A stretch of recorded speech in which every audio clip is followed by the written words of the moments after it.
En tout cas, ça choque et ça m'a choqué de voir ça. En tout cas, ce qui est ça que Muto, ata Rodrigue Kawa salaki yo nini. Ata asalaki yo mabe ya ndenge nini wana pourquoi koko matina niveau ya koko misa muninga tiboy. Héritier maestro. Alors, yo muto sa muninga mabe lelo. Yo muto sa muninga mabe lelo. Crois-tu que yo lobby mabe koko mela yote yo kasi ne osali muninga mabe a liboko lelo? Demain yo pe fo kutana liboko te lobi ta muso ekoza liboko te lobi ta muso ekoza parent na yo ekoza la mwana na yo leki na yo mutu mobo o linga mingi soit yo moko mena banenge mususu. Héritier maestro.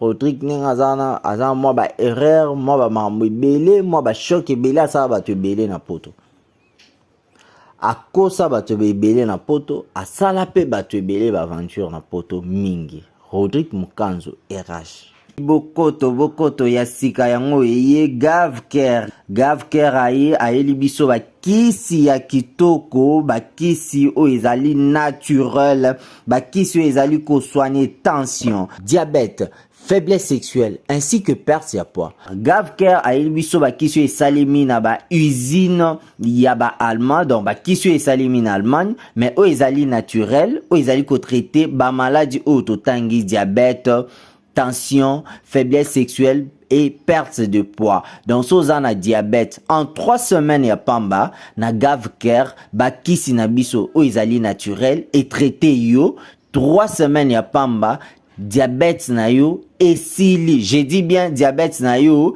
esili. Na kisi na biso ya diabète okosalela, ekobongisa na pancréas na yo ndenge obotama nango na lobi bien ndenge obotama nango ainsi que kisi na biso ya tension soki osaleli yango dans 4 semaines je précise bien ozwa guérison ozwi lobiko awa na Gavker.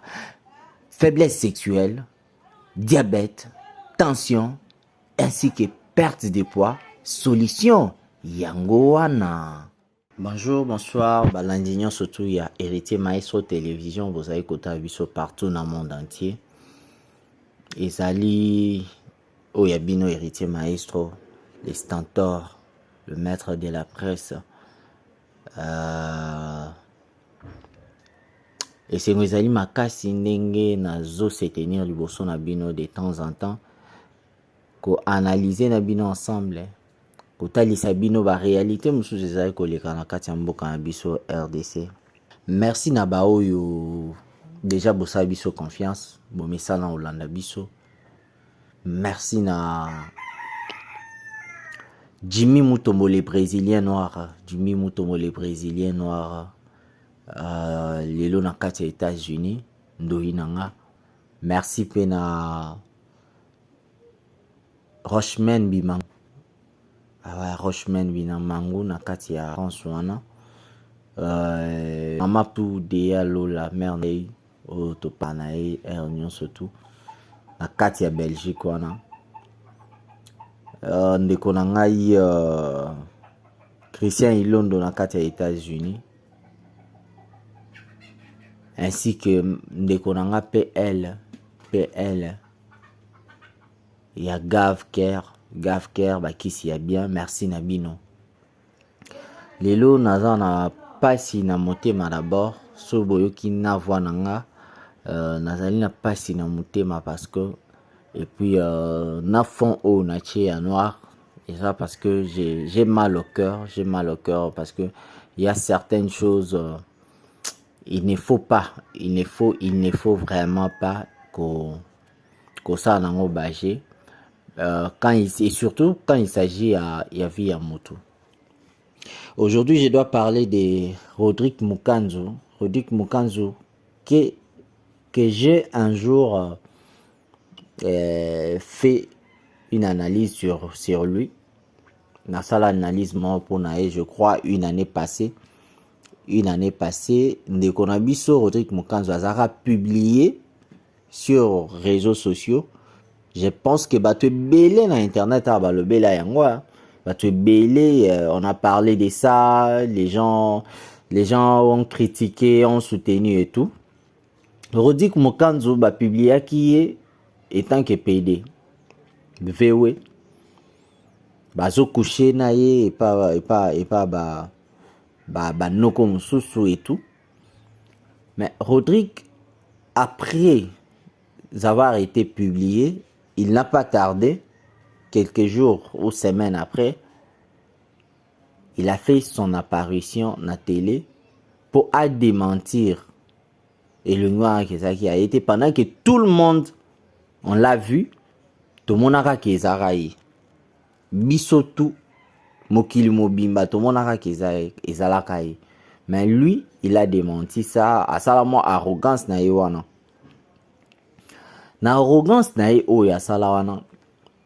Certaines personnes va se pela na ngote ndenge tozwaka ba matière et là tu vas pesa biso ba fuite plusieurs fois.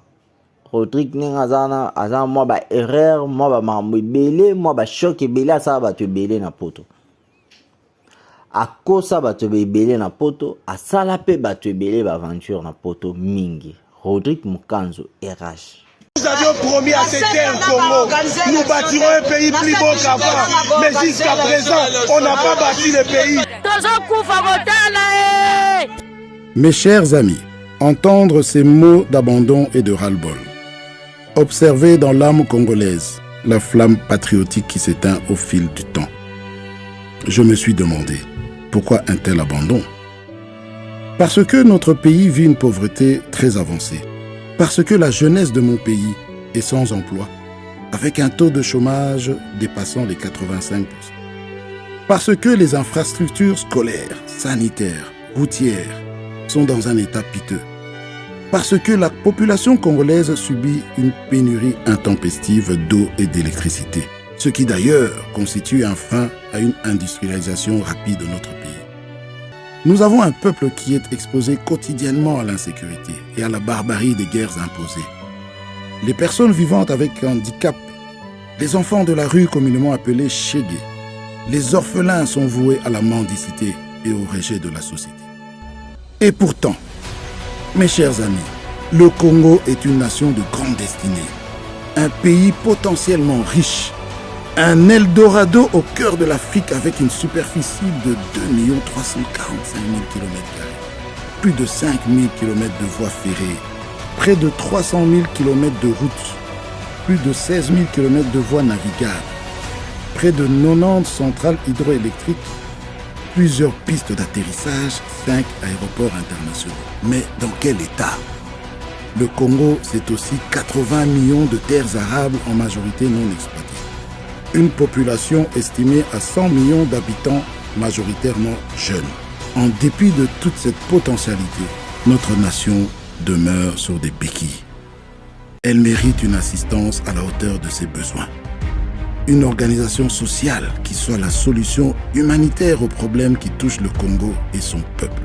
C'est pourquoi nous vous apportons la Fondation Alidor Massamba, qui vise à promouvoir le bien-être de la population congolaise à travers des actions sociales et humanitaires. La Fondation Alidor Massamba se résume en 5 piliers. 1. Promouvoir la nouvelle citoyenneté et le changement des mentalités pour faire du Congolais le premier investisseur et protecteur de son pays. 2. Réhabiliter, moderniser des écoles et construire des centres de formation technique en vue de promouvoir l'éducation pour tous, en particulier pour la jeunesse. 3. Réhabiliter, moderniser et équiper les centres hospitaliers pour l'amélioration des conditions sanitaires des Congolais. 4. Promouvoir l'autonomisation de la femme congolaise par la formation et l'accompagnement à l'entrepreneuriat dans l'agro-pastoral, la coupe et couture et d'autres domaines techniques. 5.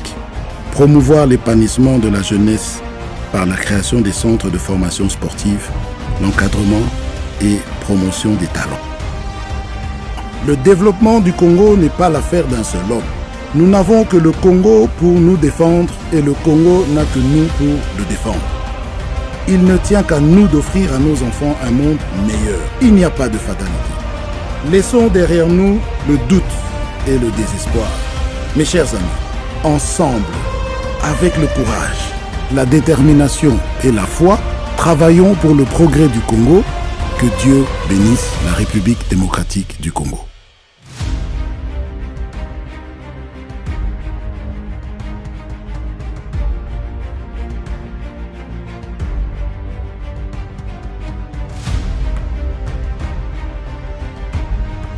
de na olobela asala pe ya ba biloko toza en preuve te moyen to affirmer yango ezate mais eza ba biloko o bato bazobetela biso garçon wana asala mutu boye boye peut-être eza mutu aloba kaka po ase vanter peut-être ndenge ezala.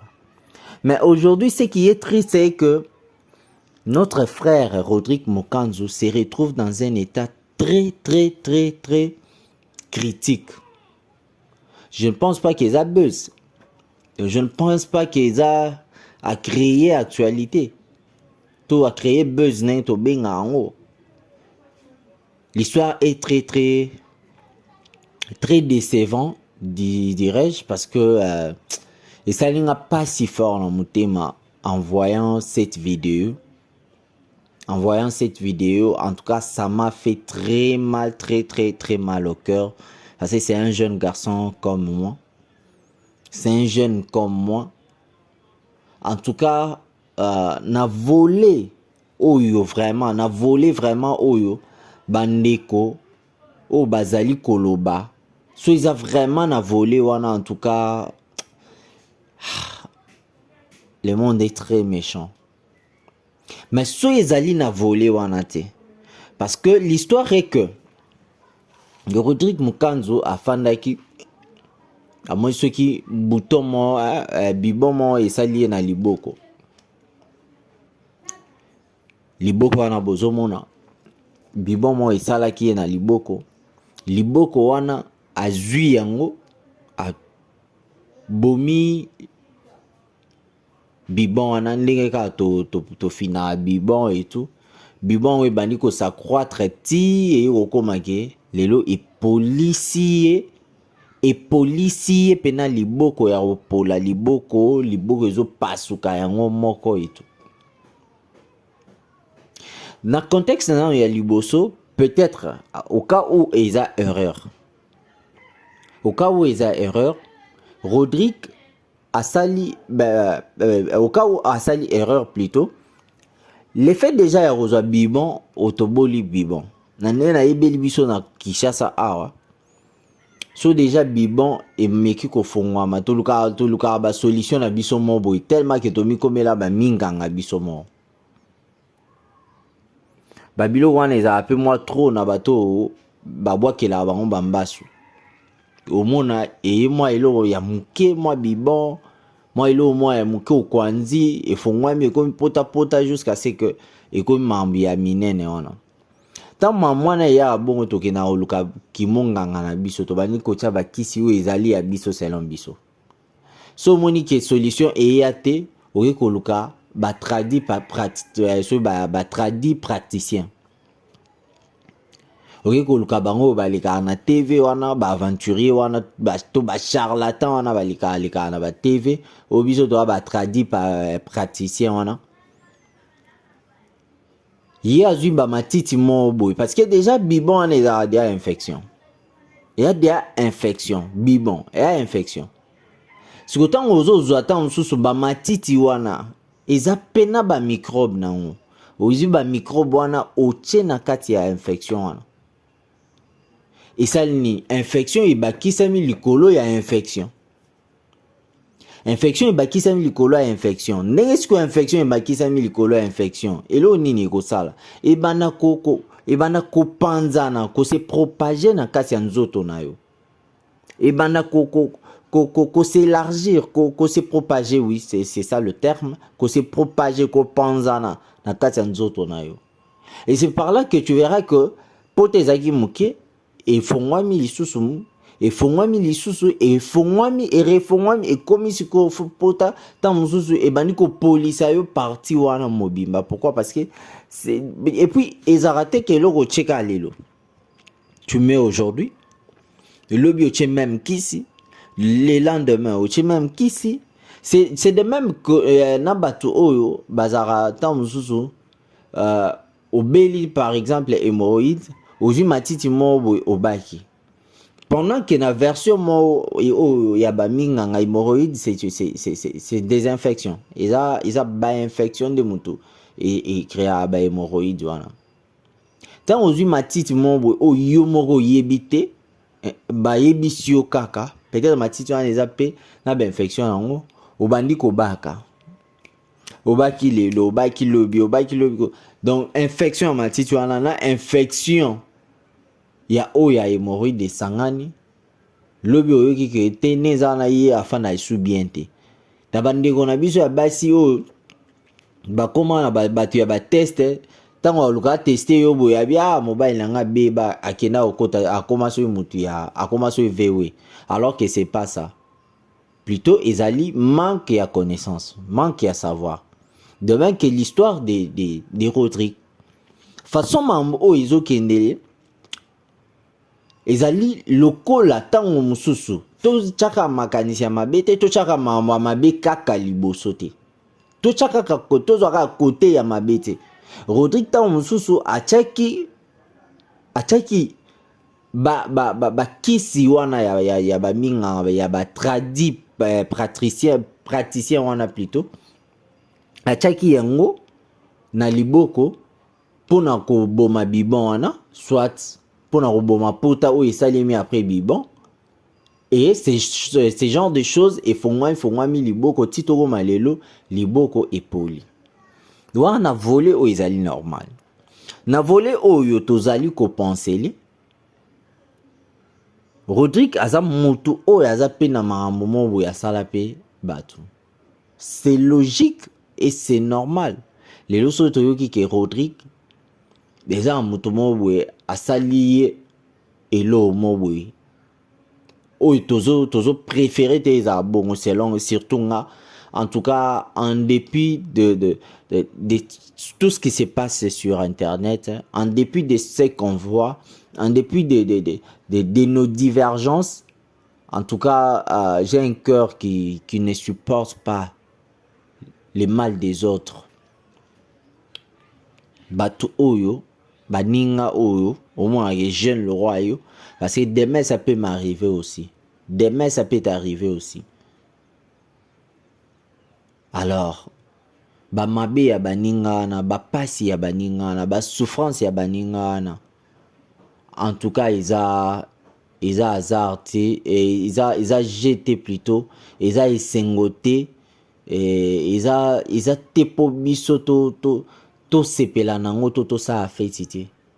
En tout cas ça choque et ça m'a choqué de voir ça. En tout cas ce qui est que mutu ata Rodrigue quand sala kioni ta asalaki yo mabe ya ndenge nini wana pourquoi koko matina niveau ya koko misa muninga tiboy pourquoi pour que tu bénéficies quoi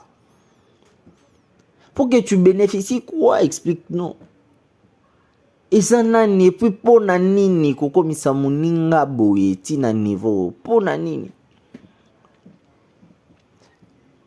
et après kopola na ye liboko yo zwi nini. Crois-tu que yo na mokili otika alibela? On voit aujourd'hui Koffi Olomide donner les témoignages sur Ferrego là. Un jour Koffi Olomide a été accusé en France. Il devrait être arrêté en France. Il y a ça prison en France. Qui pensait qu'un jour pendant que Koffi Olomide azo samba kuna soit azan procès kuna ok ba France wana ke ko samba et tout Ferrego là est-ce que Ferrego a pensé qu'un jour ngape na ok na France ba kanganga na kota prison? Personne. Ferrego n'en a pas pensé et personne d'autre aussi. Et aujourd'hui on a vu Ferrego là aller en prison, purger en prison pendant des mois. Alors yo muto sa muninga mabelelo. Crois-tu que yo lobby mabe koko melaote yo kasi ne osali muninga mabe aliboko lelo demain yo pe fo kutana liboko te lobby ta muso yokoza liboko te lobby ta muso yokoza parent na yokoza la mwana yo leki na yo mutu mobo o linga mingi soit yo moko mena banenge mususu. Est-ce que ko sepe na pasi na yo moko? Alors pourquoi on se perd en passe à Mouninga? Pourquoi il faut se perdre en passe à Mouninga? s'il vous plaît, tosenga na bandeko, si réellement ezali eloko ekobeli Rodrigue RH Mukanzu. C'est vraiment que ndeko moko nde muto aza sima eloko, s'il te plaît, zonga nanu mutu, zonga nanu humain. Zonga muto aza makila na mai, longola na motema na ekirobo, longola na motema wana ya mabe. Muninga bika. Mais le monde est cruel. Le monde est cruel. Mokili isa na ba surprise, et ba surprise mo très très inattendu. Hein? Et c'est très compliqué l'histoire. C'est très très très très compliqué l'histoire. Franchement, j'ai mal au cœur. J'ai vraiment mal au cœur. Maintenant, ça, effort, il y a Hollandais, la histoire en haut. Dans l'outil, s'il faut arriver sur place, je ferai de mon mieux pour arriver sur place et savoir pourquoi vraiment Rodrigue a commis na point wana. Tout le monde a lelo ba otie biso na internet. Pourquoi? Et to lukape to yeba. Nani aza simanango. En tout cas, je ferai de mon mieux. To kondola si yepe a boa kelanga na tour nanga. Mitali. Mais na ebité au Stanford. Au maestro. En tout cas, merci na batutu balandi biso. Na HM Télévision et Héritier Maestro. Boutique à la branchée. À la prochaine. Bye.